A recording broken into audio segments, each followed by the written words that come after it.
1490 WLCX, real news and great conversation for La Crosse. Here's your Daily News Roundup. For Civic Media News, I'm Connie Fellman. First, it was lettuce tied to Taco Bell. Now, jalapenos linked to Chipotle and Qdoba are the source of another outbreak of foodborne illnesses. Federal health officials are investigating a salmonella outbreak that has sickened people across 27 states, including Wisconsin. The Centers for Disease Control and Prevention said this week Minnesota and Colorado account for the vast majority of cases, with 110 each. So far, fewer than a dozen people in Wisconsin have gotten sick with salmonella linked to the outbreak. The CDC says 36 people have been hospitalized across the country, but no one has died.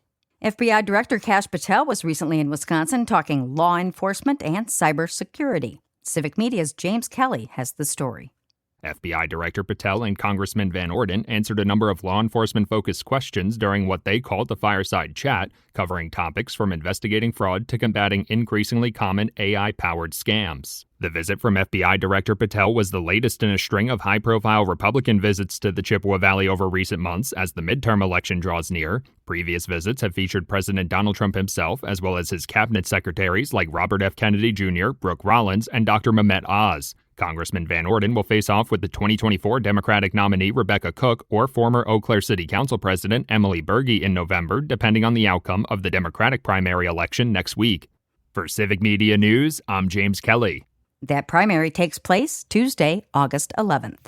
If you're heading out to Packers Family Night or hitting the first weekend of the State Fair, forecasters say you're in luck weather-wise for the most part. National Weather Service forecasters in Green Bay say it'll be sunny and warm at Lambeau for most of the day, but there is a 30% chance of showers and thunderstorms before 11 p.m. Down in West Allis, it looks like a cream puff of a forecast. Forecasters say storm chances do move in Saturday night. Wisconsin is gearing up for what could be one of the busiest summer travel weekends of the year. With the state fair in full swing alongside local festivals and sporting events, motorists should anticipate heavier than normal congestion on highways surrounding Milwaukee and other vacation hotspots. State transportation officials are urging drivers to account for extra travel time, reduce speed in work zones, and monitor road conditions prior to departing. Local tourism operators are also forecasting a significant surge in activity throughout the state this weekend. Turns out Wisconsin is such a nice place to visit, many who travel north to our state decide to stay, especially those leaving the Windy City for the Brew City. A new U-Haul report suggests Milwaukee is still drawing people from Chicago. The company says Milwaukee was the top destination for Chicago movers in the Gen X and Millennial groups, while Wisconsin was the #1 state for Chicago boomers, too. At the same time, people leaving Milwaukee were more likely to move to places like Texas or Florida. U-Haul says the data comes from one-way rental patterns over the past year.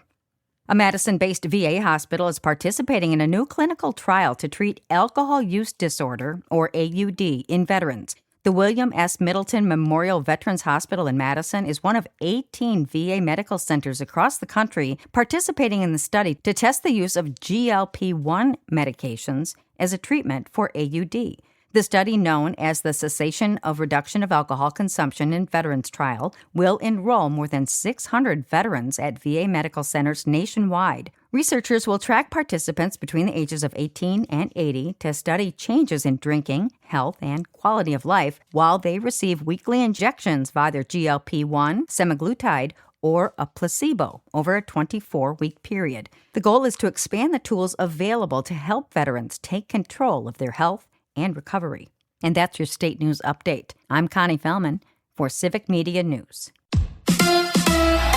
The Brewers homestand continues. Hi, I'm Mike Clemens with sports, where the Brewers open up a home weekend series against the Twins. Yesterday, the Brewers beat the Pirates 5-2 in front of 38,000 fans. Dustin May picked up in that trade with the Cardinals, allowed only 2 runs on just 3 hits over 6 complete innings to earn the win. It was definitely exciting. Definitely had a little rust to knock off. It's been 8 or 9 days since my last one. So, it was good to get out there and compete and the guys played great behind me, and we scored some runs, so it was a great team win. NFL former Badger Jonathan Taylor signed a 2-year extension with the Colts worth $44 million, making him the second highest paid running back in the league behind the Lions' Jahmyr Gibbs. Tonight in Green Bay, it's family night at Lambeau Field. Will there be any live tackling? I think for the young guys, it'll be one period. It'll be like 10 plays. Then we'll let them kind of get their first crack at it. That's Packers head coach Matt LaFleur with Sports. I'm Mike Clemens. That's your Lacrosse News Roundup from WLCX. Find more news anytime at lacrosseeagle.com. Subscribe to this podcast on Spotify, Apple, or wherever you find your podcasts.